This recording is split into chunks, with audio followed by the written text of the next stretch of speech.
आपको पता है कि हम लोग अभी राजगीर में घोड़ा कटोरा में आए हुए हैं, जहाँ की सुंदरता को आपको देखते ही बनेगा।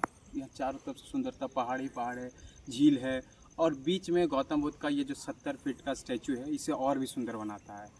ये घोड़ा कटोरा कहानी इसका कहानी ये है कि पहले प्राचीन राजाओं के घोड़े यहाँ पर आके पानी पीते थे। बस ये घोड़ा कटोरा और भी बहुत कुछ है। हमारे जस्ट अपोजिट साइड ना एक इको पार्क भी बनाया गया है घोड़ा कटोरा में, और अभी भी हम लोग वहाँ चलेंगे।